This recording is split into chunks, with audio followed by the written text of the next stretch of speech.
subscribe, like, share, and don't forget to press the bell icon. The snowfall had buried the entire landscape in silence, not quiet, silence, the kind that pressed against your ears like pressure underwater. A remote village, forgotten by time, sat at the edge of a forest that hadn't been mapped in over 50 years. All around it were white fields that stretched for miles, where footsteps vanished seconds after being made, and where breath hung in the air like ghosts trying to speak. A single road cut through the middle, now sealed under ice and snow, twisted and gnarled like an old scar across pale skin. Winter had come early and violently, and now it refused to leave. The town had once been full, children playing, lights glowing behind frosted windows, the smell of firewood in the wind. But one by one, the houses went dark. The storm came in waves, the first soft and powdery, but each after grew heavier, louder, until the world was nothing but white walls pressing in. And then came the whispers, faint at first, like wind sliding across glass, but eventually clearer, forming syllables, fragmented memories, unfinished sentences spoken just behind your shoulder. People claimed they heard names being said, names of loved ones, long dead, names no one else should have known. Some villagers followed the sounds into the trees. No one ever came back. Inside one of the remaining houses, a thick frosted cabin at the edge of the tree line, the floorboards had begun to breathe.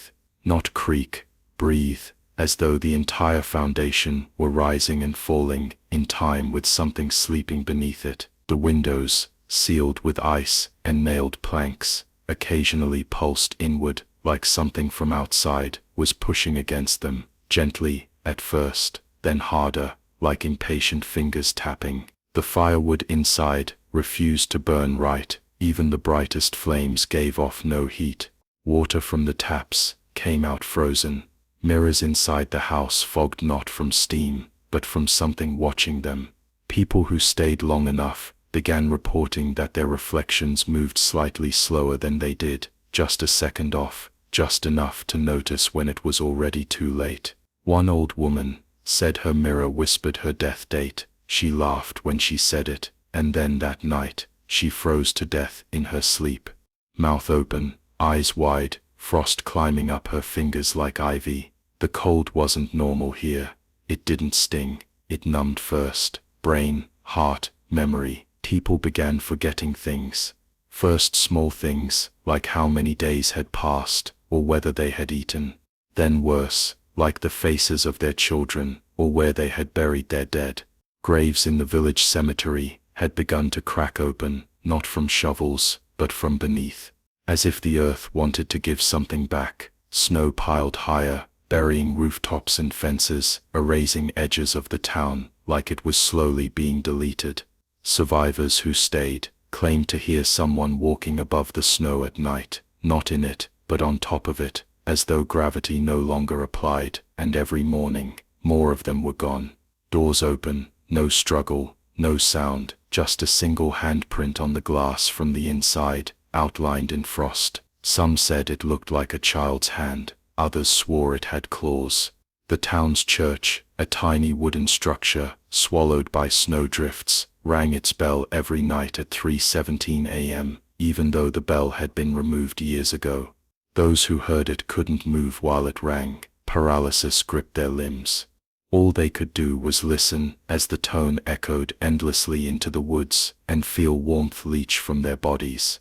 And in that cold, in that ringing, some of them began to see shadows beneath the snow, hands crawling under the ice, eyes blinking open inside frozen ponds. The frost on the walls no longer melted in the day. It moved, slowly, creeping along like veins growing from some buried heart deep below.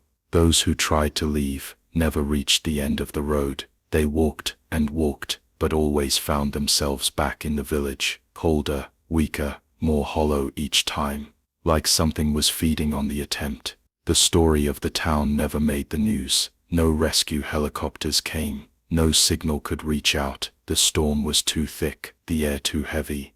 Even animals avoided the region. Maps erased the village name, as though even paper refused to remember it.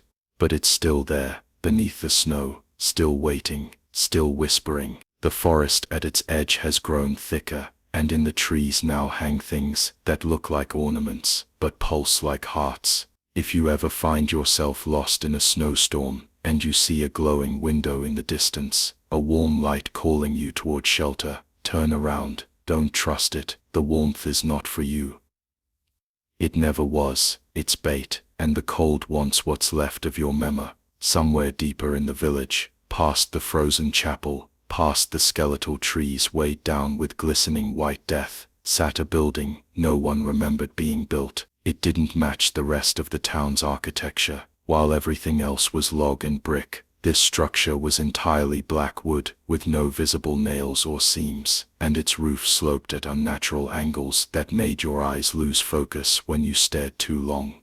Locals called it the Hollow House, though no one ever claimed ownership. It had no windows, no path led to it.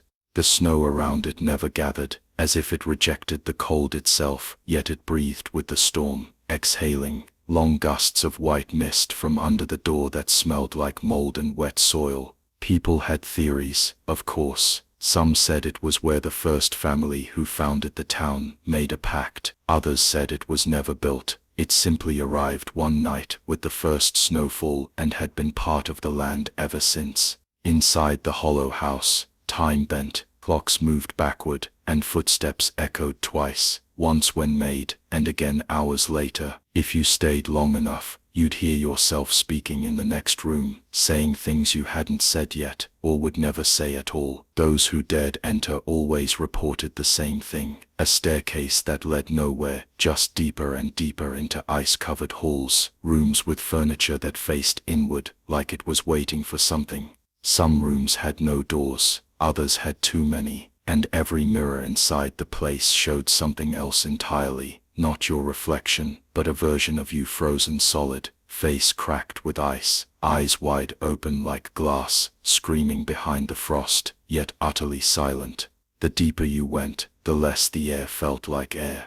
It became thicker, colder, more sentient, as if the house wasn't a house but a mouth, and the storm outside was just its breath. The villagers began to dream the same dream, a vast field of snow with no end, under a red sky, where pillars of frozen bodies stood like statues. Some were buried to their necks, some were impaled on black icicles that hummed like violins when the wind hit them, and walking among them was a tall figure in white, face shrouded in frost, with hands too long, and a voice that sounded like 1,000 whispers inside a frozen cave. Those who dreamed of it always woke up cold, shivering in their beds, even if the fire had been lit. One man woke to find his feet buried in ice, his toes blackened and dead. The ice had grown from inside him. No one dared sleep after that. Soon the village fell silent. Those who remained had stopped speaking entirely. Their lips turned pale, and they communicated only through looks, fearful, hollow looks. Some of them began standing outside their homes for hours at night, faces lifted to the sky, eyes unmoving, watching something, or waiting for it. A visitor once claimed the villagers were no longer alive, that their breath came too slowly, that their skin had hardened, that they didn't blink. And when the visitor tried to leave, the villagers all turned to face him in perfect unison, without a word, and began to walk forward. He never made it back to his car, and then the snow began to fall upward. Not a flurry, not a trick of the wind. Gravity itself had bent, and flake by flake, the snowfall reversed, returning to the clouds like memory, being pulled back into the void. And the moment it did, the sounds began, crying from under the ice. Not screams, cries, whimpering, desperate sobs, as if the snow had preserved something alive beneath its weight for far too long, as if it wanted to come back, but not as it was, as something colder, something hungry. The ground trembled with muffled thumps, like fists pounding against a coffin lid. Trees cracked like bones under pressure, and the air became still, too still. No wind, no sound, just silence, thick and eternal. That was when they returned. Figures, wrapped in white, with blackened eyes and dripping frost from their mouths. Former villagers, lost children, frozen souls, moving slowly through the town like memories thawed from death. But they did not walk as humans. They glided, leaving no tracks behind. Wherever they passed, walls grew frost flowers, intricate, beautiful patterns that whispered as they formed. The symbols resembled language, but were unreadable, shifting whenever someone tried to memorize them. One child tried to trace them with her finger, and her hand shattered like glass. Another tried to photograph them, but the images came back as screaming faces buried in snowbanks. Figures gathered in the town square, beneath the statue of the village founder, which was now coated in ice so thick it looked like crystal. They began to dig, not with shovels, with their bare hands. The snow melted around them. Despite the freezing cold, what they uncovered was not earth, but a glass coffin, long, pulsing faintly from within, lit by some sickly glow. Inside it, a shape too hard to describe, not human, not beast. It was made of snow, but not entirely. Bones jutted from its form, but the bones curved in impossible ways. It had too many eyes, and they opened as the last of the snow was brushed away. The ground cracked, the trees bent toward it like they were bowing, and the village, every house, every body, every whisper, went silent once again. But in that silence, something breathed, and it was not done. The breath that rose from beneath the ice wasn't like mist or fog. It moved with intention, spiraling, weaving through the village, like a thread, seeking a needle. It passed over rooftops, slipping into chimneys, seeping under door cracks. Wherever it moved, warmth died, candles extinguished, clocks stopped ticking. The flame in lanterns turned blue, then vanished entirely. And as that breath touched the villagers, those few who still wandered like broken toys, they began to remember, not their lives, not their names, but the moment they forgot themselves. The memory of that forgetting returned like a scream underwater, full of pressure, and too late to stop. One by one, they dropped to their knees, eyes wide, mouths gasping, as if drowning in frozen air, grasping at nothing. Some clawed at their faces, others whispered apologies into the snow, and some just stared straight ahead, paralyzed, as though realizing for the first time that they had died years ago, and had simply been moving ever since on borrowed time. The snow beneath the glass coffin cracked open like an egg, and something rose. Not all at once, it unfolded, like a cocoon tearing slowly, as long black limbs uncurled with joints that bent backward. It stood far too tall, but stooped like it was still waking. Its skin shimmered like packed snow and ice, glittering with embedded shards of bone. Its face, if you could call it that, bore no features but holes, hollow, deep,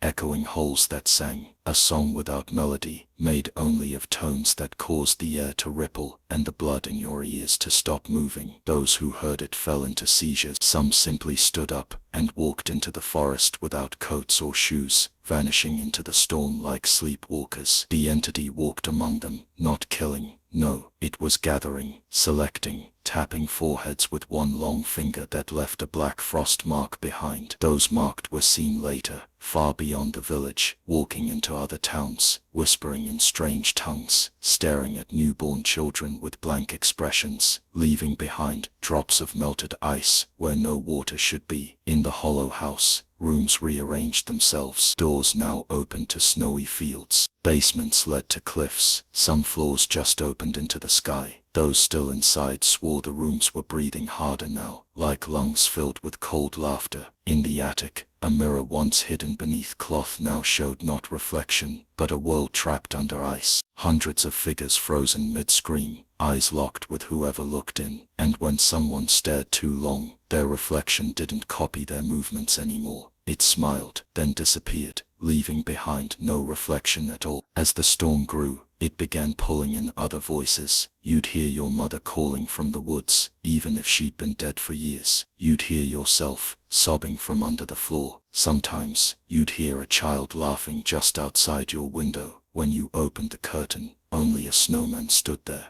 But it hadn't been there the night before, and now it was closer, every time you blinked. Closer, until one day, All that was left was the sound of crunching snow beneath your bed, and the whisper of frost writing your name on the inside of your eyelids. Those who tried to burn their homes found the fire refused to spread. It burned in place, quiet, still, useless. Smoke rose in reverse, crawling back down chimneys, settling into lungs like black ice. Some tried to end themselves before the cold could reach, but the cold always got there first. They'd freeze in place mid-motion, knives stuck in the air, ropes snapping under the pressure of frost. Even death refused to come, unless the storm allowed it. Then came the final snowfall. It wasn't white, it was black, thick, ash-like flakes that drifted down with the sound of paper tearing. The ground didn't crunch when stepped on anymore. It moaned, long, slow, drawn-out groans, as if the earth had become flesh buried beneath ice, and each footstep was a blade across its back. The figure in white now stood at the center of the village, arms outstretched, surrounded by those it had chosen. They no longer looked human. Frost covered their faces like masks. Their eyes were solid white, lips frozen shut, yet they hummed in unison, a deep droning hum that made walls vibrate and teeth rattle. Then silence again, and with it, the storm retreated, not gone, but folded back, waiting. What was left behind? A village under crystal, streets frozen solid, homes preserved mid-scream, every house, every building, every path, encased in a sheet of perfect, mirror-like ice. Time stopped, nothing moved, even birds flew around the region now, never over it. GPS systems glitch when nearing it, maps blur the coordinates, but some people,